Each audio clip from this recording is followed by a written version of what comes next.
Hello, how's it going? How you enjoying this heat? Let me just take my headphone out, and I forgot to put my microphone on, but that's okay. I'll do the video without the microphone. I've started using a microphone on most of my videos. I think it's improved the sound quality somewhat. Anyway, this video basically I'm going to be talking about a few of my latest watches. I'll cover the physical media watches. I'm not going to cover the stuff I've streamed. I've streamed a lot over the past month, but I'll do that in another video because that'll take more editing basically, because to put the little pictures in the corner. So I've got my physical stuff that I've been watching, so we'll cover some latest watches. It being Fulci Lives film week last week, watched a few Fulci movies. I'm still going to get a few in, and then I'm going to do that top 10. I've also got a few pickups here as well, so we'll go through them. A few bits that came a bit later since I did my pickups video the other day. So on Friday it was Jaws' 50th anniversary since its release in 1975. Believe it or not, I've had this 4K since it was released, sort of. But yeah, I actually watched Jaws in its entirety for the first time ever. I've seen it on TV in bits, like I've seen half on the TV when I was a kid and another half on the TV when I was a kid. So I have sort of seen it in parts, but I've never sat down and watched the film all the way through in its entirety. And I did that on Friday, and yeah, I really enjoyed it. I've always thought it was a good movie from what I've seen of it, and I know a lot of people hold it in high regard. It's a great sort of shark horror movie. Most things about it, you like the directing. Sitting down and actually watching it all the way through was, quite the experience, because when I've seen it in bits, obviously I forget things and whatnot. But yeah, it's got a great narrative. The opening's great.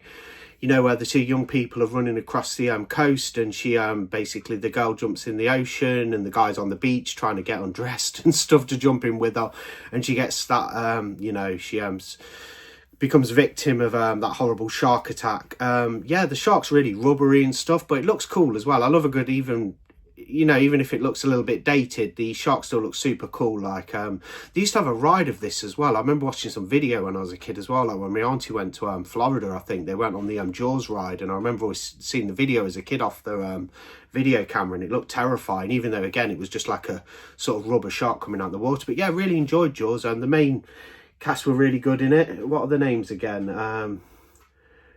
Richard Zanuck, you got David Brown. Oh, these are supporting, actually. Sorry, I was reading the bottom bit. I might edit that out. Roy Schreider, Robert Shaw,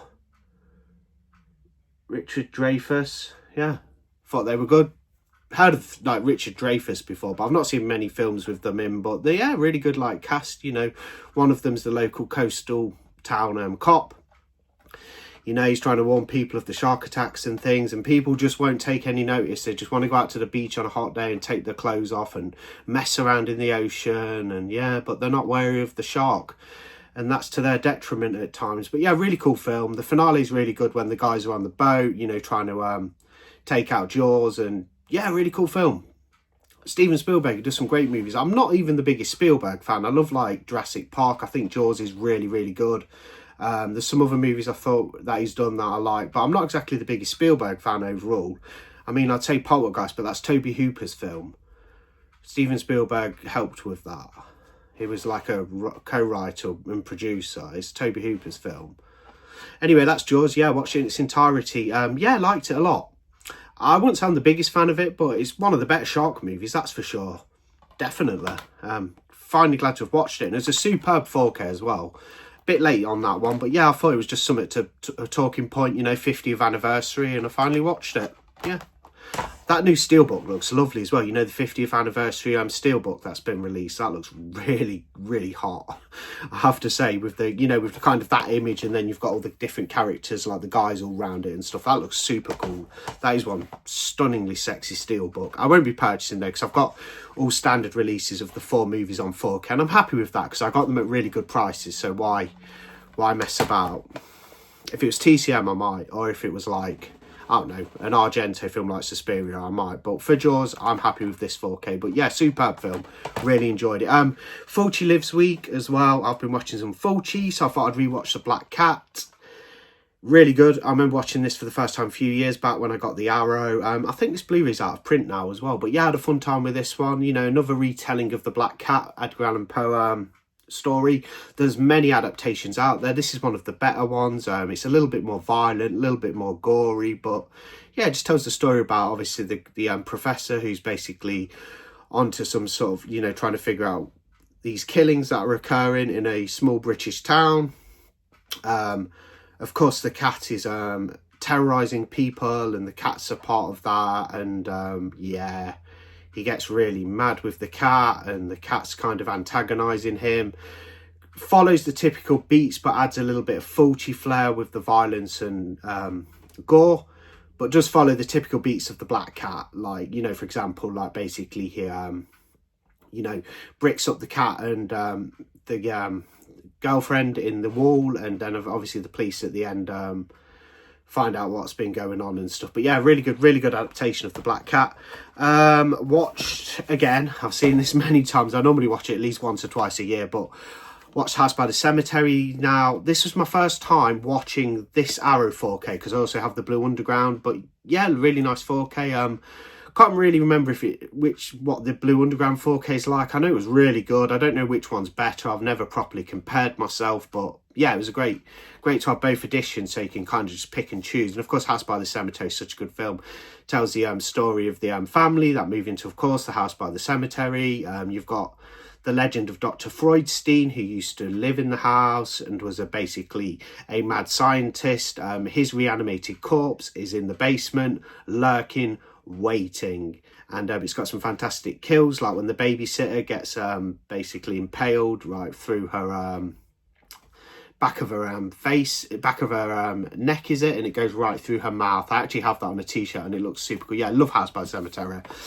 Might even be my favourite Fulci film. We'll have to see on that top 10.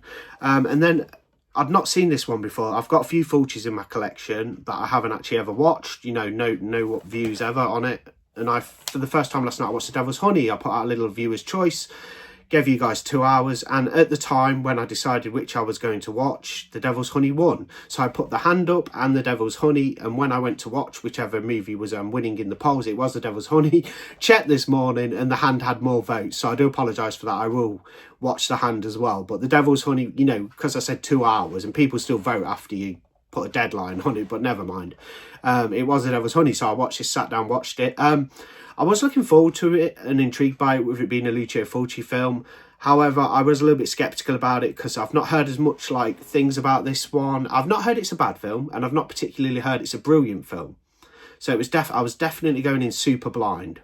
I knew to expect a lot of like you know, sexually charged scenes and stuff like that, with it being an erotic thriller. It's actually quite like violent in its own sense, but I think it gets the 18 age rating predominantly because of the sexual content. There's not that much violence in here. Yes, it's adult themes in nature. Basically tells the story of this saxophone player and his girlfriend. That's her, Jessica. And the saxophone player is ends up dying after hitting his head when he's showing off to his girlfriend Jessica. They have this weird relationship between them as well. Like, he is always lusting for her. She kind of wants it, but plays hard to get like she doesn't, but always ends up letting him in, and then kind of regrets it a little bit because she feels like she's been too easy. So they have this dynamic going on between them as a couple, but he's showing off to Jessica going around on his bike outside his home, and he falls off it and bangs his head on a rock. Well, when he's in the studio later, he thinks there was nothing wrong. He starts to come down with problems because he banged his head, ends up in hospital. The surgeon, who's having problems in his own right with his marriage and his home life, ends up being unable to operate. This causes the saxophone player to die.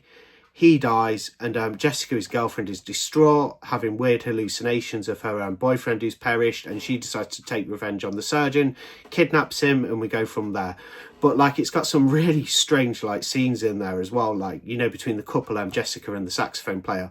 There's a part where she basically lifts up a skirt and he plays the saxophone to her you know, downstairs area, and she's getting off on the vibrations. That's Devil's Honey anyway, and I really enjoyed it. Not exactly into erotic thrillers or anything, but I've thought with it, you know, like, it's one I wanted to see with it being a Fulci movie, and he did a good job. I really enjoyed this. I thought it was a really good story.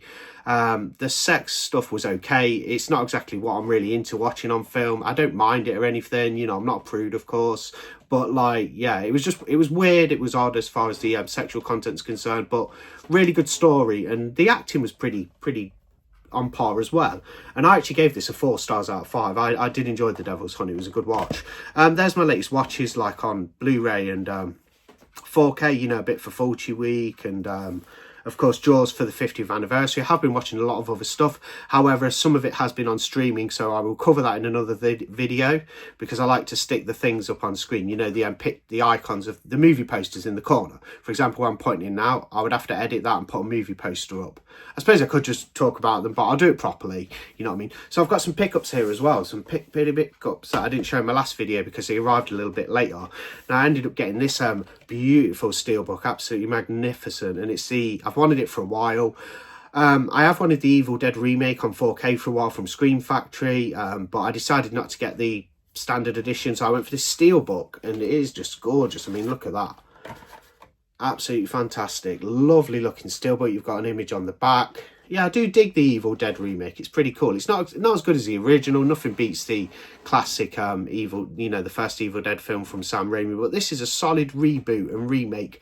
Kind of does its own thing. Follows beats of the original, but like does its own thing as well. Obviously, it's about a recovering a drug addict who's taken by her family and friends into a cabin in the woods. She goes cold turkey.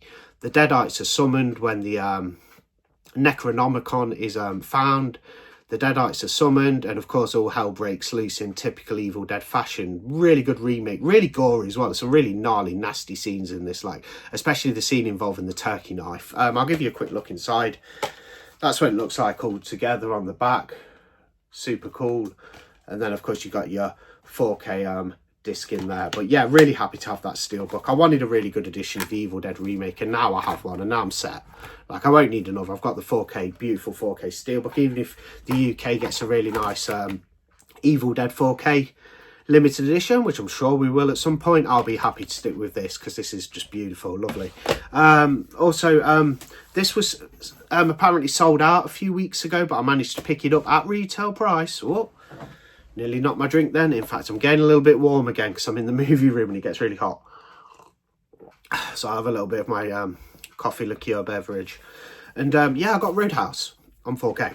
I did have the Vinegar Syndrome a long time ago, but for some reason I never even watched it, and I sold it. The big box, like limited edition box, but I thought, yeah, I'll get it again from Arrow. It's a little bit cheaper as well. And I went for the Arrow. I got it for like retail price, maybe even slightly lower, brand new, off Music Magpie. I've never watched Roadhouse before. I'm looking forward to it. It's meant to be an 80s classic starring Patrick Swayze. It looks super cool.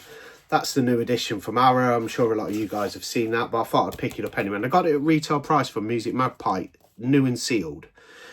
I know they're sold out on a lot of places. I think Arrow Films might have them still on their store. I've been looking at this one for a while. I've heard it's a bit nuts and stuff, but I wanted to see it. It stars Michael Caine. It looks super cool to me. And that's The Hand. Picked up the Scream Factory release. There you have it. Don't know too much about this, apart from it's about a guy with an uncontrollable hand. I don't know whether it'll sort of be similar to the film Body Parts. There's a movie called Body Parts, basically about a arm that takes upon a mind of its own, per se. And I'm wondering if this is the same, similar sort of concept, but an older movie, because I think that one's a late 80s, early 90s, is it, Body Parts? But anyway, I got The Hand, got the Scream Factory. Yeah, paid over £20 for it, but yeah, maybe one day. I read a comment yesterday and someone was saying, because I put this on the viewer's choice, and someone said, oh, it'd be good to see Arrow do a box set, and yeah, it really would be nice to see a good UK release of this. But I'm set. I've got the Scream Factory. I'm happy with that.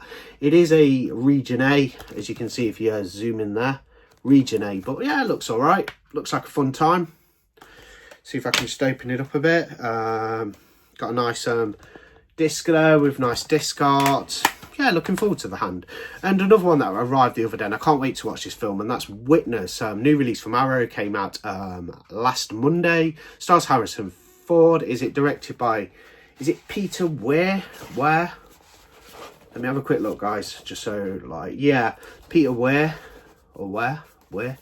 And he is the director of The Picnic at Hanging Rock. And when I was poorly at the beginning of 2024, I watched my Blu-ray, second sight Blu-ray of The Picnic at Hanging Rock. Wish I'd have got that 4K edition, but still, I watched my standard second sight Blu-ray, and I thought The Picnic at Hanging Rock was such a cool movie. It was really weird and mysterious. You know, it's about those girls from that girls' school that vanish when they go up onto this weird rocky area when they're on a school trip, should I say. It even stars an young, I forget the guy's name now. You know the guy who, John Jarrett, is it John Jarrett who plays Mick Taylor in Wolf Creek? He's in Picnic at Hanging Rock as a young guy. Anyway, regardless of that, this is another film by the same director called Witness. And because it's the same director and I really enjoyed the mystery of Picnic at Hanging Rock, I thought I'd check out Witness because it's got very good ratings. It's one I've never really heard of before, apart from The Arrow, where The Arrow released last year, you know, because they released this edition in the USA last year. We've got it over here now on 4K and looking forward to Witness. Might get this on later, can't wait. There's my latest watches and pickups. I think that's all I wanted to cover in this video. A bit of a variety video. Thought I'd switch it up a bit because sometimes I get a little bit bored just like either doing an unboxing or just covering watches or just covering pickups. I just thought I'll put some pickups in and I'll put some latest watches in. Anyway, have a great Sunday. Thanks for watching. Like, comment, subscribe, and I'll see you on the next video. Bye.